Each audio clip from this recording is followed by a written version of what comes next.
All right, so this is the Akaso EK7000 action camera.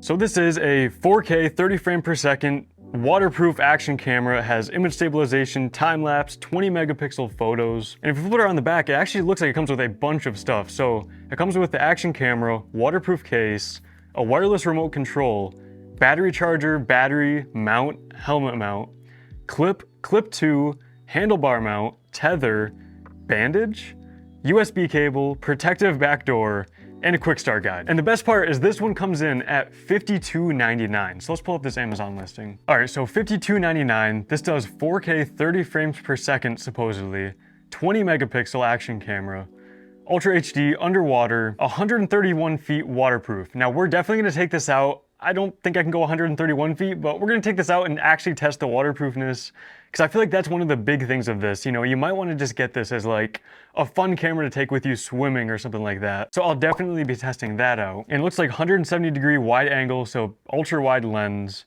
4x zoom, supports external microphone. That's interesting. So I wonder if it has a microphone port. Now this one's insane. So this has been sold 7,000 plus times in the last month, and it's the #1 bestseller in underwater photography cameras. So like I said, I definitely have to test the waterproofness of this, which I'll be doing. But this one seems like a pretty decent deal for $53. Also coming with all those accessories and everything like that. I'm pretty excited to see what this looks like. So let's get out of the box.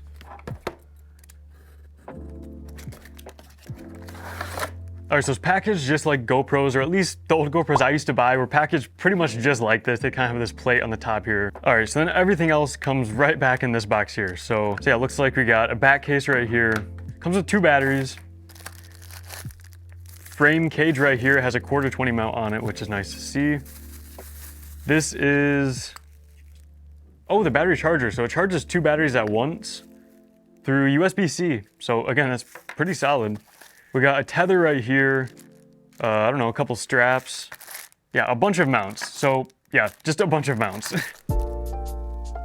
And then right here is the wireless remote. All right.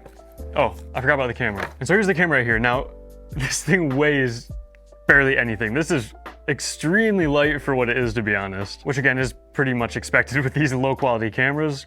Let's peel this plastic off right here. That. So it looks like we got the waterproof case on it right now. And if we pull it out, man, that is even lighter. Like, this does not feel like there's a single electronic piece in this. This legitimately feels like it's just as light as this plastic cover would be. All right, there's that other peel thing. All right, so let's get that off. All right, all the peels are off. It looks like we've got a micro SD card port. We got a USB-C and then a micro HDMI, which is kind of nice to see a micro HDMI on this. And on this side, just got 2 buttons, one right there, one right there. Now right here it says 4K again. We got the power and the mode button. And then up top we got the record button, and then it looks like a little tally lamp right there. And then on the bottom we just got this battery port here. So let's go ahead and get a battery in.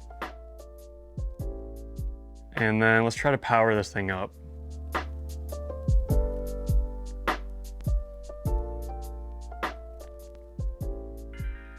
Hey, look at that. And right now it's in 1080p 60 mode. It says it does 4K, so let's try to switch it to that, and then of course get a SD card in here. All right, we got a nice one to put in this one. So this is a SanDisk Extreme Pro 64GB micro SD card. Let's go ahead and put that in. Okay, it still says no card. I'm just gonna power it off and power it back on. It does power on pretty quick. I mean, from pressing the button to being ready to shoot, it's only like 3 seconds or so. All right, so please format card. I kind of expected that. So let's try to figure out how to go through the menu here. It doesn't look like this is a touchscreen either. Let me double check actually. All right, it doesn't look like this one's touchscreen. So we'll just try to go through the menus with these buttons. 1080 60, 4K 30, 2.7K 30, 720 60. It does 720p 120 frames per second. That's not bad. 120 frames per second in any resolution for a $50 action camera, that's pretty decent. Let's do image stabilization on. All right, format. Let's go ahead and format the card. I'm kind of getting used to going through the menus now. It's really not that bad once you just kind of get the hang of it. But I'm gonna start recording this and just vlog with it for a second so you can see the quality. Maybe I'll set it up and try to do the same thing where you can kind of see the quality of this versus my A7S III.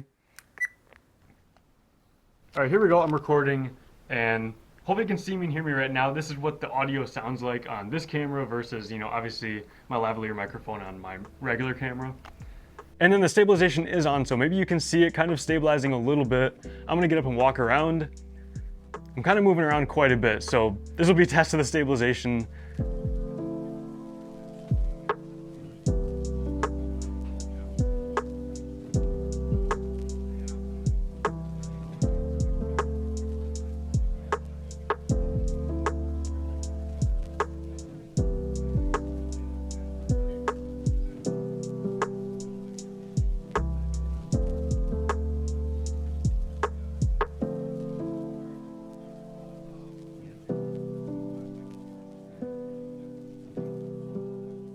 Now this doesn't have any sort of flip screen, so I can't see myself right now for, you know, framing or anything like that. So keep that in mind if you are gonna vlog or something like that with this. But of course, the main thing is I wanna see if this is actually waterproof and what the video looks like underwater. So let's go do that.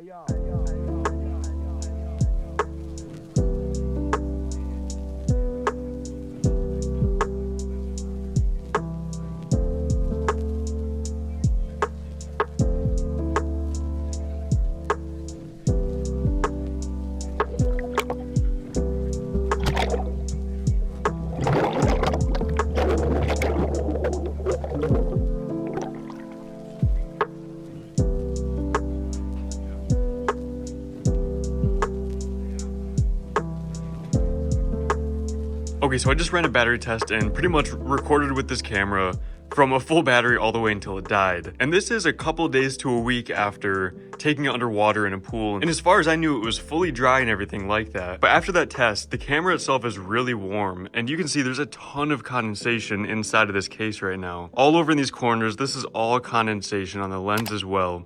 And this is all inside this waterproof case. Look, you can even see there's some all over here. I had no clue there was this much liquid inside of this, that I don't know if it was inside of the camera itself or just somewhere in there that when it got warm enough, you know, it just kind of created this condensation. But again, this is days after taking it underwater, and during that, I didn't see any, if maybe just one tiny little drop that got inside of the case itself. And so I'm not exactly sure what's going on here, but I am a little nervous now seeing all this condensation that, you know, there is just a very small amount of liquid getting inside of this. And it still does work perfect at this point, at least. All right, hopefully this is framed good. I have it on top of my camera again to try to get similar framing. I'm gonna kind of just clear this stuff off my desk real quick. But let me know what you think of the audio. This is about just over an arm's length away, probably 4 feet away from me right now. You can kind of see what the audio sounds like on it, and of course the video quality. So right now I have really bright, pretty even lighting for the most part. I mean, I'm honestly surprised with everything it comes with. Just my experience so far for $53, especially for something like a waterproof action camera. This is something that I legitimately would consider buying just a really cheap version just to have fun with and mess around with without really worrying too much about the video quality.